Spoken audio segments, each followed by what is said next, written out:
Digamos que grandes benefícios cercam aqueles que desejam viver a excelência em sua vida, aqueles que desejam viver a excelência nas suas mais diversas áreas. Com certeza, um estudante alcançará maior sucesso acadêmico quando decidir viver a excelência nos seus estudos. Com certeza, um profissional chegará a se destacar no mercado de trabalho e não terá medo nenhum de concorrência, porque através da sua excelência, ele estará trazendo contribuições e irá continuamente crescer. O que falar do atleta, então? Atletas que decidem ser excelentes, de uma dieta a uma preparação física, eles de fato conquistam grandes resultados. Mas os pais abençoam extremamente seus filhos, quando decidem serem pais excelentes. Os filhos são bênção para os pais. E quando a Bíblia fala que nós, filhos, precisamos honrar os nossos pais, honrar nada mais, nada menos do que dar orgulho. É ver que os conselhos dos nossos pais serviram para a nossa vida.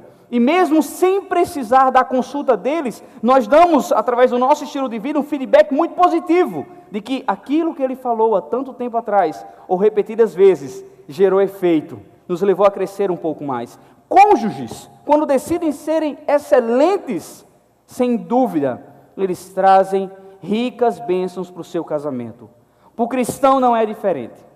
Cristão que vive em busca da excelência espiritual é extremamente abençoado por Deus, pois uma coisa nós precisamos ter em mente, pois de fato é realidade. Somos nós mesmos culpados de nos afastarmos das bênçãos de Deus. Porque as promessas do Senhor, elas não recuam, nem muito menos Deus fica equivocado quanto ao planejamento estratégico que fez para a minha vida e para a tua vida.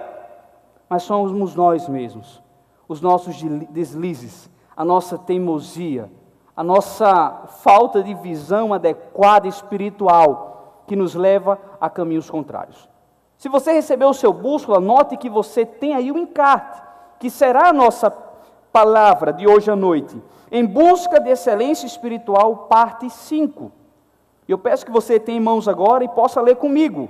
Daremos início na primeira nota introdutória, que diz o seguinte: só será possível alcançar um nível mais elevado de excelência espiritual quando houver uma busca mais profunda no conhecimento das Escrituras, deixando de lado estudos que tratam a Bíblia de forma superficial e tendenciosa. Nós não podemos ver na Bíblia um livro, ações superficiais, nem tampouco ver na Bíblia como algo tendencioso, ler a Bíblia de forma tendenciosa. O que é isso? Pois se você quiser e assim desejar permanecer no erro e querer interpretar a Bíblia de forma diferente para conseguir ficar no erro sem ser uma consciência pesada, você vai conseguir. Mas há um agravante nisso. Você vai transformar uma verdade bíblica em uma heresia. Você vai transformar a verdade de Deus em algo que ele rejeita, em algo que ele não falou. Então vale a pena quebrar qualquer tese pessoal, quando tal tese for contrária às verdades bíblicas. Amém, meus irmãos? Se vocês concordam comigo, digam amém. Nós precisamos buscar na Bíblia, e há uma notícia boa.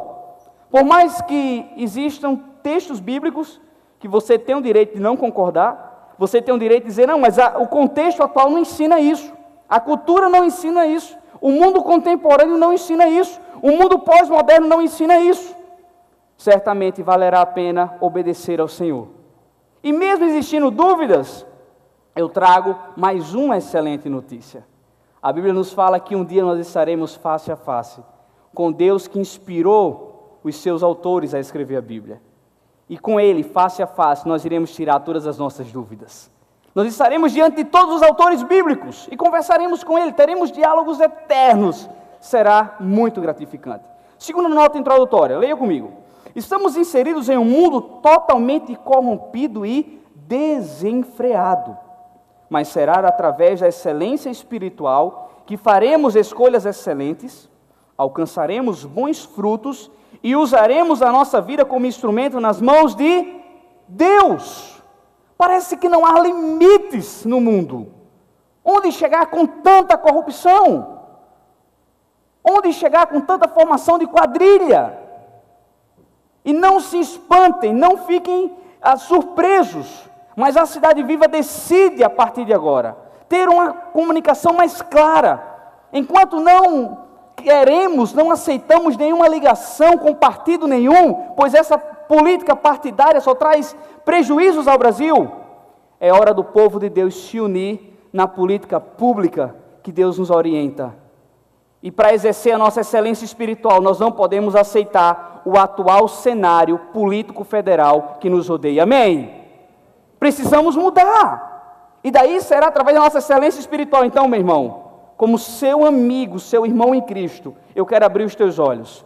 Você não será excelente espiritual se você estiver medindo a próxima posição do governo federal ou estadual de acordo com os cargos que você vai receber ou os honorários que tal governo te dará. Avalie se é eticamente aquele homem ou aquela mulher ocupar o lugar que ele deseja. Amém, igreja? Se vai engrandecer o nome do Senhor, se aquela pessoa vai vir de fato, sabe, para governar com a sabedoria do Senhor. São reflexões que nós precisamos ter em nossa vida. Terceira nota introdutória, explicando aos filipenses que a prisão em Roma não deveria ser motivo de desespero ou tristeza. O apóstolo Paulo dá uma grande lição, como Deus age em meio às mais diversas circunstâncias de nossas vidas, e que os sofrimentos contribuem para a expansão do Evangelho. Digamos que a carta aos Filipenses foi uma carta totalmente voltada à alegria e à felicidade. Ela é descrita como uma carta de felicidade, mas o contexto do autor era totalmente de tristeza, de decepção, de amargura, pois o apóstolo Paulo estava preso. Mas aí que está, diante das crises, que eu não quero trazer uma notícia ruim, mas eu quero ser realista, só tende a aumentar as lutas ao nosso redor, só tende a aumentar a maldade desenfreada que está ao nosso redor. Diante das crises, ou nós usamos a excelência espiritual para crer que tudo está no controle das mãos de Deus, ou nós iremos negar a nossa fé. Será diante das grandes lutas e dos questionamentos que nós não temos explicativas, nenhuma explicação, que nós iremos entender, ou eu creio naquele que começou uma boa obra em minha vida, eu creio no Deus que está de fato destacado na história da humanidade e do planeta Terra, como o único que reina, que tem o controle em suas mãos, e por isso me resta confiar apenas, ou então eu irei perder um dos grandes valores que Deus plantou no meu coração, a fé de que Ele existe e que é meu Salvador. Excelência espiritual, tem tudo a ver. Quarta nota introdutória. Expressamos um nível mais elevado de maturidade cristã quando compreendemos que os sofrimentos expressam um processo de excelência espiritual. Tal verdade descrita pelo apóstolo Tiago. Tende motivos de grande alegria ao passar por provações, sabendo que a provação, uma vez completa, então ele quer dizer que a provação, toda e qualquer luta da minha vida, toda e qualquer luta da tua vida, tem um começo, tem um percurso, mas tem um fim. Amém? E é um fim inegociável, pois o fim irá nos conceder uma graduação espiritual. Você estará expert na fidelidade do Senhor sobre a tua vida. Quantos querem ser graduados aqui espiritualmente ao final de uma tribulação? Então vamos entender que ela começa, tem um percurso, mas tem um fim sobre as nossas vidas. Amém? Através da excelência espiritual. Enfim, o que aprendemos com o exemplo de Jesus Cristo acerca da excelência espiritual? E o livro é o livro que nós estamos estudando. Então abra sua Bíblia agora, por favor, no livro de Filipenses, onde iremos nos deter ao capítulo 2, do versículo 5 ao versículo 11. Você poderá notar na leitura dos versículos anteriores que o apóstolo Paulo narra uma palavra de encorajamento, de que tudo está no controle das mãos de Deus, mesmo a sua injusta prisão. Ele fala depois, logo em seguida, das pressões externas que sofre, das próprias lutas internas, e aqui ele nos traz um padrão belíssimo a ser admirado e, sobretudo, vivido, o do próprio Jesus. Todos abriram? Amém? Diz assim, versículo 5: seja a atitude de vocês a mesma de Cristo Jesus, que, embora sendo Deus, não considerou que o ser igual a Deus era algo a que devia pegar-se, mas esvaziou-se a si mesmo, vindo a ser servo, tornando-se semelhante aos homens, e sendo encontrado em forma humana, humilhou-se a si mesmo, e foi obediente até a morte, e morte de cruz. Por isso, Deus o exaltou à mais alta posição, e lhe deu o nome que está acima de todo nome, para que ao nome de Jesus se dobre todo o joelho, nos céus, na terra e debaixo da terra. Vamos ler juntos, por favor, versículo 11. E toda língua confesse que Jesus Cristo é o Senhor, para a glória de Deus. Por favor, mais uma vez. E toda língua confesse que Jesus Cristo é o Senhor, para a glória de Deus. O que nós aprendemos sobre excelência espiritual através da vida de Jesus? Em primeiro lugar, a primeira lição, que Jesus deve ser o nosso modelo. E eu quero fazer um exercício mental rapidinho com você. Eu quero que rápido, o mais rápido que você puder, você pense agora em 10 familiares que são referenciais para a tua vida. São muitos que nós temos, então já deu para pensar, né?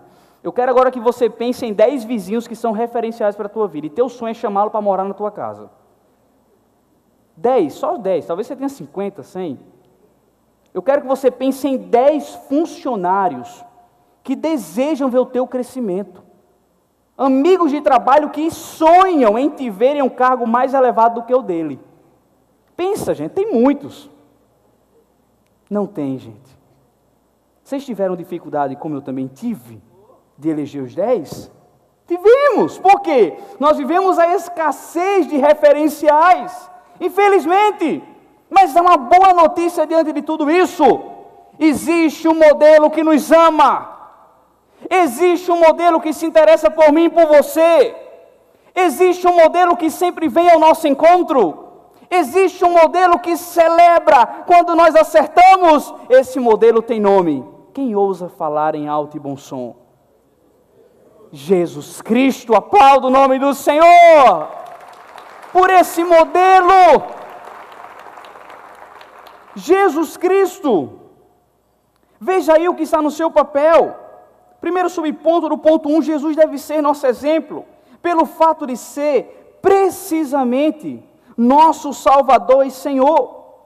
E se Ele não é nosso exemplo, então nossa fé é estéril, e nossa obediência a Ele encontra-se morta. Digamos que quando tratamos dessas duas características de Jesus, Ele como Salvador e como Senhor, há pessoas que só querem Ele como Salvador, pois decidiram entregar o coração a Ele por meio do inferno. E eu quero lhe conscientizar que esse não pode ser um meio de trazer Jesus para a sua vida. O medo de uma eternidade no inferno, não. Nós precisamos trazer Jesus para o nosso viver, por termos acreditado em algum momento, em algumas circunstâncias da nossa vida, que ninguém nos ama mais como Ele. Nós precisamos trazer Jesus para o nosso viver, para que Ele seja de fato o nosso Salvador, por entender que sozinho eu não vou conseguir, nem por méritos, nem por obras e nem por nada, alcançar o perdão de Deus. Então eu preciso trazer o Jesus para a minha vida como meu Salvador, como aquele que me perdoa, que me dá uma nova chance, que acredita em mim, que está comigo na caminhada. Mas existem também pessoas que só querem ter Jesus como seu Senhor, que na verdade é um Senhor com muita cara de servo. Um Senhor que quando eu estiver doente, prontamente me cure, já que Ele curou a tantas pessoas. Eu quero um Senhor que prontamente realiza um milagre em minha vida. E são entendimentos errados. Quando Jesus torna-se o nosso modelo e logo nós o temos como Salvador e Senhor da nossa vida, a nossa fé frutifica e nós obedecemos. E a obediência ao Senhor, gente, eu quero tirar um peso das suas costas. Se houver, a obediência ao Senhor não é um meio de permanecer salvo, pois uma vez salvo, sempre salvo. Amém? Nós precisamos obedecer ao Senhor por gratidão, por amor, por consideração, por acreditar que Ele é o nosso modelo. Então vejamos, o convite de imitar a Cristo requer de nós uma postura de auto-renúncia. Eu não sei quantos aqui têm dificuldade de dizer não. Dizer não, você não pode fazer, não posso. Tem pessoas que deveriam dizer não em determinada hora, mas por qualquer outro constrangimento não diz não. E eu tenho uma péssima notícia para você. O maior constrangimento você terá depois de muito tempo, aquela pessoa cheia de expectativa que a tua resposta é sim, e você sabe que desde aquele momento a sua resposta era não, maior decepção ela vai ter. Mas além de dizer não aos outros, que precisamos falar muitas vezes, a autorrenúncia que o cristianismo requer de nós, é dizer não a nós mesmos todos os dias. Dizer não ao nosso coração enganoso todos os dias. Dizer não quero. Eu me preocupei e me preocupo bastante quando vejo que o casamento é uma bênção, de fato é uma ideia de Deus. Quantos pensam dessa forma? Amém? É uma bênção. Casamento é um projeto de Deus. Mas aí nós precisamos nos programar, então não é fácil bancar um casamento, né? Você muitas vezes tem que escolher festa ou casa, enfim, é uma loucura. Compra seu imóvel ou promove a festa social. Mas eu recentemente atendi uma senhora que sua filha casará daqui a 10 meses. E ela se preocupa por entender que existe um conflito entre os dois inexplicável. E quando eu disse a ela, aconselha a sua filha a acabar esse namoro, esse noivado. Ela disse, mas a festa está quase toda paga. Valores invertidos, gente. Caminhos que infelizmente terminarão em lágrimas, em mágoas, em ressentimento, em muita dor. Nós precisamos dizer não muitas vezes. Não vai dar certo. Antes de decidirmos coisas permanentes, entre elas o matrimônio. Enfim, em outra oportunidade falamos sobre isso. Se Jesus é o nosso modelo, nós precisamos entender o que ele fala em Lucas 9:23. Leia comigo. Se alguém, leiam comigo, por favor. Se alguém quer vir após mim, negue-se a si mesmo e tome cada dia sua cruz e siga-me. Eu não estou te estimulando a comprar o próximo madeiro que você puder e andar com o madeiro para cima e para baixo com a cruz. Não! Carregar a cruz a fim de seguir Jesus nada mais é do que Daniel Lima Correia todo dia falar para ele mesmo: lembre-se, Daniel, o seu velho homem foi crucificado na cruz. A sua natureza caída foi crucificada na cruz. Os teus vícios foram crucificados na cruz. Então carregar a cruz é isso, é negar a si mesmo. Ele diz, eu poderia fazer isso, mas não posso, pois não vivo mais, mas Cristo vive em mim. Segundo ponto da excelência espiritual, o que Jesus nos ensina. Vamos voltar ao texto, por favor. Agora no versículo 6. Depois de ter falado 6 atitudes de vocês, a mesma de Cristo Jesus, tenham Jesus como modelo. O apóstolo Paulo nos ensina que, embora sendo Deus, não considerou que o ser igual a Deus era algo a que devia pegar-se. O que isso nos revela? Ponto 2. Que Jesus, embora não perdendo seus atributos divinos, não se apegou a eles para viver seu ministério. Atributos. Se essa palavra é desconhecida para você, eu quero explicar. Atributos são características de Deus, da essência dele. Características que o próprio Deus leva, que Jesus tem e o Espírito Santo também evidencia através da sua vida. São características, sabe? Algumas que nós podemos ter, outras só eles podem ter. Nós não podemos. Seres mortais, nós não podemos ter. Mas entenda que a Bíblia fala que Jesus, embora sendo Deus, não considerou ser igual a Deus. Deixa eu falar uma coisa para vocês. Jesus teve 2 naturezas. A resposta está em minhas mãos. Jesus teve quantas naturezas? Quantas, igreja? Ele foi 100% Deus. E ele foi 100% homem. Como 100% Deus, ele sabia tudo o que passava no coração de todos. Ele era onipresente, onisciente, ele sabia tudo. Onipotente, sabe? São características que só ele tinha. Então, como Deus, ele podia realizar todas as coisas que quisesse. Mas ele também foi 100% homem. Então, provavelmente, no sol castigante de Israel, ele teve enxaqueca. Provavelmente não, com certeza, porque a Bíblia fala, Jesus como homem teve estresse. Ele quebrou todo, sabe, mercadorias que existiam no templo. Como homem, ele teve uma depressão profunda. Um nível de angústia inexplicável. Ao ponto, e a medicina defende isso, fala que existe de fato, ao ponto de chorar lágrimas de sangue. Então, mas entenda, as duas naturezas estavam em total sintonia. Então, exemplifico. Jesus sabia que Judas iria traí-lo. E bastava apenas um estralar de dedos de Jesus para Judas cair morto no chão e nem ousar anunciar que ele estava no Getsemane por 30 moedas de prata. Jesus tinha o poder de soprar e Herodes acabar a sua vida e não condenar o santo, o justo e o perfeito.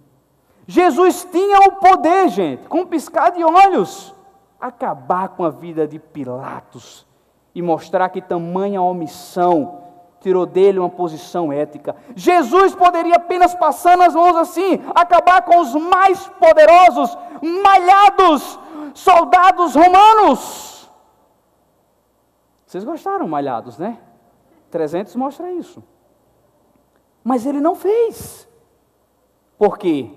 A cruz não foi um acidente na vida de Jesus. Ele quis a cruz por mim e por você. Ele decidiu a cruz.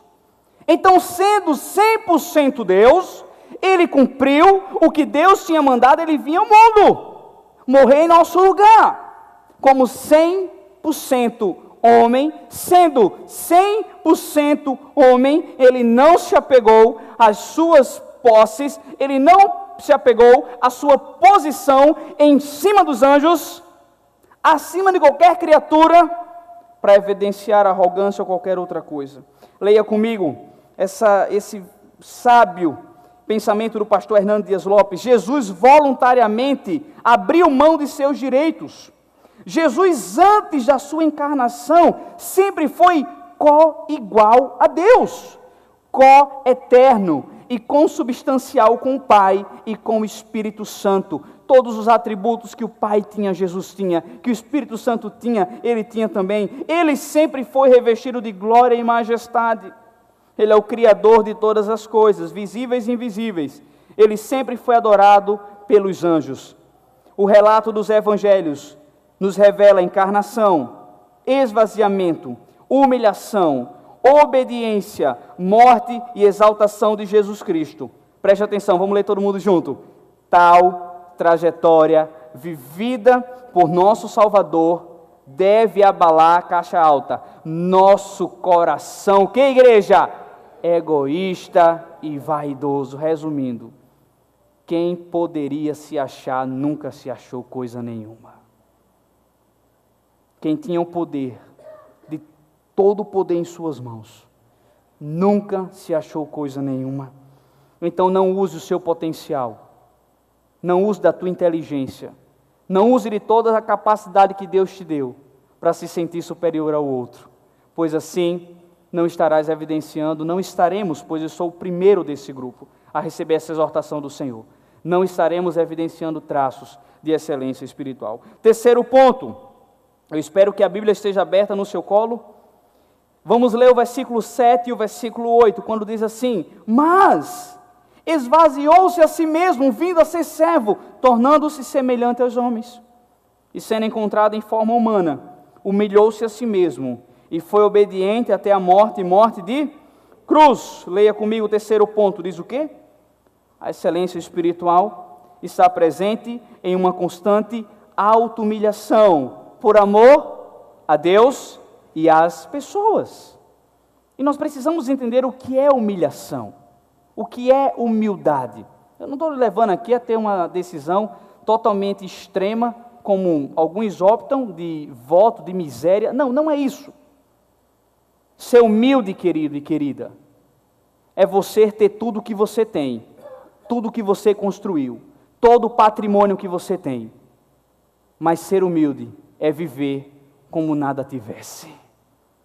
Eu não estou condenando o que você tem, eu não estou condenando os teus títulos, eu não estou condenando os imóveis que você comprou, mas aí que entra, sabe, o perigo, aliás, o perigo não, o pecado da ostentação. A ostentação, sabe, é o orgulho. E nós vemos que hoje existem pessoas totalmente mergulhadas nessa ostentação. Tem que mostrar, tem que receber muitos likes, tem que receber muitas curtidas, sabe, para mostrar o que tem.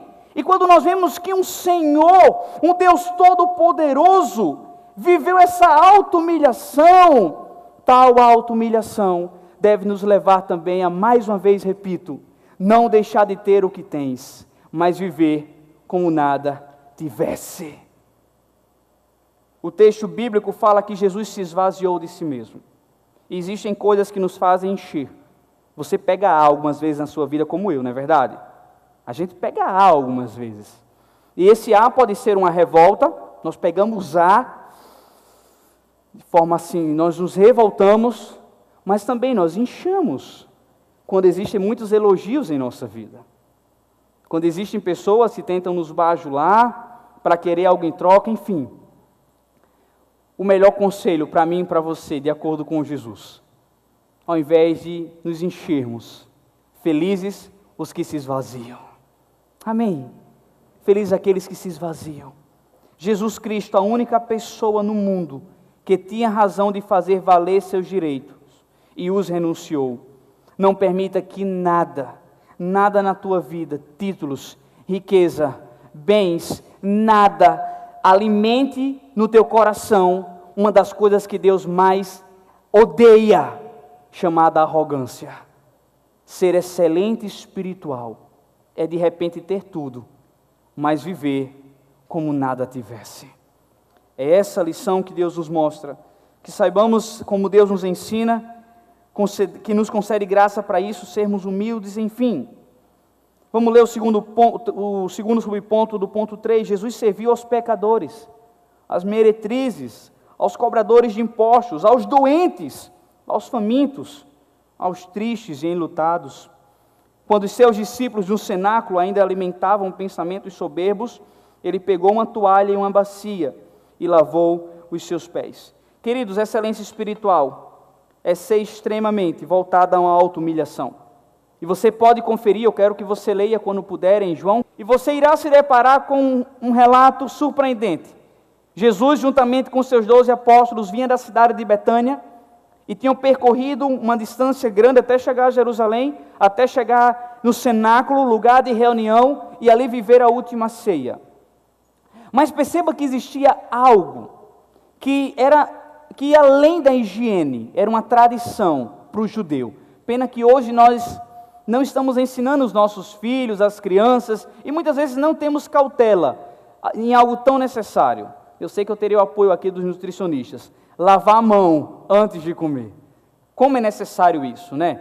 Mas muitas vezes a gente esquece. No dia a dia, e aí paga a comida com dinheiro, sabe? Com a cédula, e depois pega na comida, enfim. Existem uns riscos gigantes. Mas o judeu não vacilava quando o assunto era lavar os pés antes de entrar em uma residência. Por quê? Existiam alpercatas, sandálias, que apenas protegiam o solar do pé contra espinhos ou qualquer outra coisa que viesse machucar os pés, pedras, enfim. Mas quando eles chegavam na casa, eles tinham algo em mente. Eu não posso entrar nessa casa que me recebe, que me acolhe, e sujar a casa. Eu não posso trazer a poeira de fora para dentro dessa casa. E daí eles contavam com uma figura muito significante, muito importante, que era o escravo daquela casa. Que de acordo com a ordem do Senhor, ele tinha que lavar os pés dos seus convidados. Aconteceu que no cenáculo todos eles entraram. Sabiam que tinham que lavar os pés. Talvez olharam para um lado, para o outro, não percebeu nenhum servo ali. Foi chegando junto à mesa, e as mesas eram normalmente baixas, para que eles se deitassem e pudessem comer, conversar. Não existiam cadeiras, apenas alguns puffs, mas eles conversavam e tinham todo aquele momento de comunhão. E eu fico a pensar o que passou na cabeça de Judas. Judas, em sua imensa hipocrisia, né? Olhava para um lado, olhava para o outro, dizia: olha, se alguém está pensando que eu vou lavar o pé de seu ninguém aqui, eles vão morrer esperando. Ou então Pedro, na sua ignorância: eu vou descer a mão aqui se alguém pedir para eu lavar o pé, porque eu não sou escravo de seu ninguém. Ou Mateus fazendo o cálculo, quanto essa comida foi quanto, pagou quantos impostos, foi quanto para César, voltou quanto para... Enfim, Mas a verdade é que, de acordo com a ganância, a arrogância, a vaidade do seu coração, nenhum tomou iniciativa. Aí Jesus vai lá, tira seu manto, pega uma bacia de água, entra, chega até Pedro e fala: Pedro, eu vim lavar os seus pés. E Pedro se nega. Aquilo foi imensamente, gerou um imenso constrangimento em Pedro. E Pedro disse: não, Senhor, eu não posso deixar que o Senhor lave os meus pés. Aí Jesus olha para Pedro e diz: Pedro, pois se eu não lavar os teus pés, tu não tens parte comigo. Aí Pedro diz: Jesus, se sobrar uma aguinha, lava minha cabeça, lava meus braços, lava meu corpo todo. E Jesus ali prontamente opera aquela limpeza. Jesus não quer que hoje nós possamos, com bacias, limpar o pé de ninguém que chegue em nossa casa. Por mais que quando a conexão é na nossa casa, e tem uns irmãos que moram em ruas que não são asfaltadas, leva todo o barro para a nossa casa. Mas depois uma vassourazinha resolve tudo. Mas Jesus quer nos ensinar que o lava-pés nada mais é do que algo que surge de dentro para fora. É você estar disposto a servir. Então, filho, é muito bom gritar: mãe, traz o suco. Não é? Sendo que melhor ainda é você servir a sua mãe. Marido, é muito bom estar sentado no sofá. Existem horas que o controle remoto está a 1 metro de nós, mas nós não vemos. E se fosse uma cobra, nos morderia. E você gritar: mulher, cadê o controle? É muito bom. Sendo que melhor ainda é você servir a sua esposa. Amém, meus irmãos? Liderado, é muito bom ser servido pelo seu líder. Receber um feedback: você não veio hoje, senti tua falta, é massa. Mas servi-lo é muito melhor. Então Jesus nos passou esse ensinamento, essa lição. Ele viveu esse processo de auto-humilhação por amor a Deus. Ele não queria o reconhecimento, mas ele queria mostrar que como Deus ele deveria servir. E essa verdade de 1 Pedro 5:5 aquece o meu coração e certamente trará ânimo ao seu, pois diz: humilhai-vos, portanto, sob a poderosa mão de Deus, para que ele, em tempo oportuno, vos exalte. Para o mundo contemporâneo, humilhação pode ser sinônimo de fraqueza, mas para o cristão é meio de fortalecimento. Vamos ler todos juntos, por favor? Para o mundo contemporâneo, humilhação pode ser sinônimo de fraqueza, mas para o cristão é meio de fortalecimento. Talvez você tenha todas as razões de odiar aquela pessoa que não presta. Existem muitas pessoas que arrasam a nossa vida. Mas aí que está. Já que queremos agradar a Deus, já que temos um modelo vivo chamado Jesus Cristo, vale a pena perdoar e viver em paz com esse perdão. Amém, meus irmãos? A verdade é essa. Não é fácil, mas vale a pena. E Dr. William Douglas diz que a sensação de dever cumprido nos fortalece a encararmos um novo desafio. Então, quando a gente estipula: eu tenho que fazer isso, eu tenho o direito de sentir ódio, eu tenho o direito de matar, mas eu não farei, porque eu quero ter paz com o meu Deus e com os outros. Então eu vou decidir perdoar. Isso é excelência espiritual. Por fim, a partir do versículo 10, a Bíblia fala que para que ao nome de Jesus se dobre todo o joelho, nos céus, na terra e debaixo da terra, e toda língua confesse que Jesus Cristo é o Senhor, para a glória de Deus. Excelência espiritual é viver a exaltação de Deus através da cruz de Jesus Cristo. Nós vivemos dias onde nos fere, nos maltrata a falta de reconhecimento. Não um reconhecimento que nos leve a um patamar mais elevado, não, mas porque é bom sermos reconhecidos. Pessoas tendem a se calar quando nós agimos corretamente, mas tendem a gritar quando nós erramos, sim ou não? Talvez seja mais difícil, como de fato é, nós somos assim. Parabenizar é sempre muito desafiador. Parabenizar nos faz esquecer rapidinho o que a pessoa fez, mas apontar o erro é terrível. Mas aí que está. Quem acredita na cruz de Cristo, quem morreu para si mesmo e recebeu a vida através do Salvador, carrega essa certeza no seu coração: eu terei a exaltação do meu Deus em todo o tempo, porque Ele mandou o seu Filho para morrer em meu lugar.